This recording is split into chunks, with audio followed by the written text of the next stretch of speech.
You need ways to be able to beat deep out KOs on the sideline, whether it's cover 3 or cover 4 based defenses. But there's a corner route in Madden that a lot of players are unaware will almost always get open, wide open on the sideline. For this tip, we're going to be taking a trip into the Cincinnati Bengals playbook. But don't worry, I'm going to show you guys how to make this on your own out of other formations as well if you don't want this playbook. Formation that we are going to be taking a look at is the gun tight slots halfback weak. What most players will do is come out in the gun bunch offset, and they will set the play flood out of the tight slots weak, which is one formation to the right as an audible. Now, traditionally, when players play cover 3, whether they're blitzing out of it or just playing regular zone, the outside defenders in those deep thirds will have the deep out KO ability. Most players will press them because it makes them closer to the line of scrimmage. Thus, they're going to be in a spot where they can react to the corner routes more quickly. But it is this gun tight slots formation, and in particular, the alignment of this formation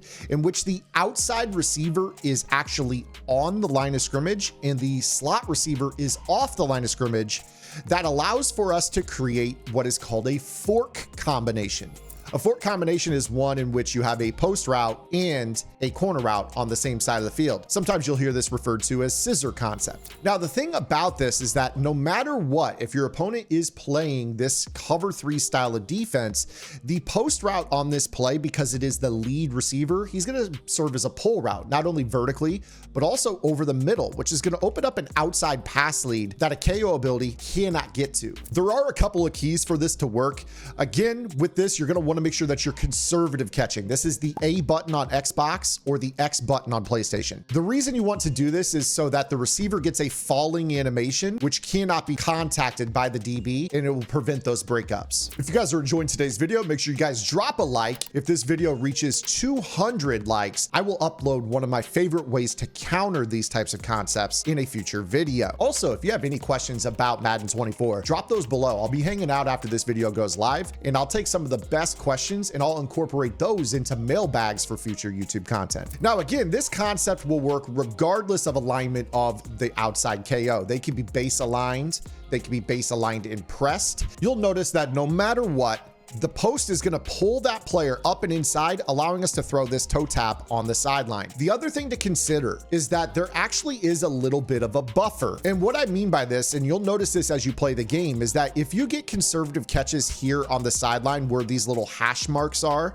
if your feet are on those hash marks, the game for some reason or another, even if the KO ability contacts your receiver and the receiver drops it, it will view it as a completed catch. EA Sports. It's in the game. But the truth is, you guys don't want to switch your offensive playbook just to add this concept. What I'm going to break down next is a formation that you guys can find in arguably the most meta offensive playbook in the game, which is the Philadelphia Eagles, but also exists in my favorite offense, which is the Kansas City Chiefs, as well as some other playbooks in the game. And Conceptual Madden is the name of the game, which is why I would suggest you guys go and check out my strategy website, gridirongameplans.gg. In our vault, we constantly break down the most effective tactics available, or the meta of competitive Madden, which is what the pro players are doing, why it works, similar to how I'm describing it in this YouTube video, and how to counter it that way so you know how to stop it when you face it online. You guys can unlock everything in the vault, 9 offensive and defensive game plans, and our Discord access where we have lab sessions every single Wednesday for $9.95 a month. It's arguably the best tips Discord in the community, so make sure you guys are in there if you guys are a member of the website. Otherwise, let's get back in the video and show you how to create this concept on your own. The formation we're actually going to be looking at is the bunch strong nasty.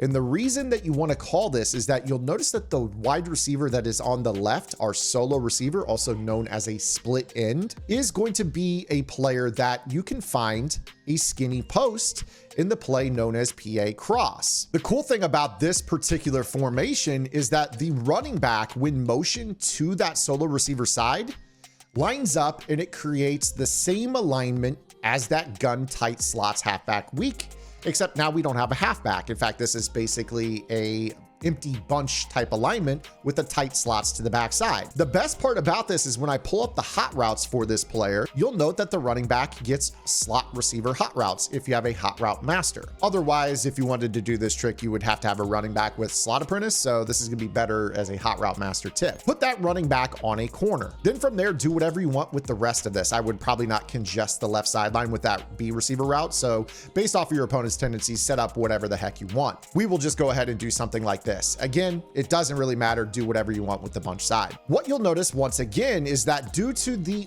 on alignment of Zay Flowers, he's going to be basically a pull route. He's going to pull that guy and allow us to throw underneath of the KO ability. And you see that the KO ability cannot get back to this particular player. And I can run this against base align press, match on or off, does not matter. You will be able to do this every single time unless they are putting a zone drop. Now, the thing is, so many players don't use zone drops when playing outside KOs in a cover 3 defense. And we can spam this all game long against cover 3 KO meta because that player is always going to pull that outside third over the middle. Now, again, just make sure you're delivering the route on time and conservative catching to get your feet in bounds. Again, all you're going to do is press A on Xbox or X on PlayStation to do this, and you're going to be able to move down the field quite easily. Again, watch how that X receiver pulls the outside third. I mean, right here, arguably could freeform that up and be able to rack it potentially for a touchdown. Again, depending on the cover 3 alignment, whether it's pressed, off coverage, base aligned and pressed, if it's an outside third, it is going to drag up the field with that post every single time. Again, just let that X receiver drag that player up the field, throw it down an outside pass lead, conservative catch on the sideline. And you actually see right there that even though our guy dropped it, the game did not register this as a knockout. This actually registered as it would have been a completion had his foot not been on the sideline. So this is what I'm talking about with that particular bug on the hash marks. Again, looking at this replay, you see that it says out of bounds, not knocked out. There's a big difference in the two. So again, if you're making those conservative catches on the tick marks on the sideline or the hash marks, the game is more often than not going to give you the catch. So practice your timing on this. It'll pay huge dividends. That's it for today's video, guys. The easiest way in the game to get major yards when you need it most against outside KOs. I hope you guys enjoyed the video. If you did, give it a like, subscribe to the channel, hit that notification bell. And again, I'll be hanging out after the video, taking your questions about Madden 24. Nothing is off limits. Drop them below. I'll see you guys a little bit later with our YouTube short or tomorrow with our next YouTube upload. Until then, this is Zan. Get in the lab and good luck.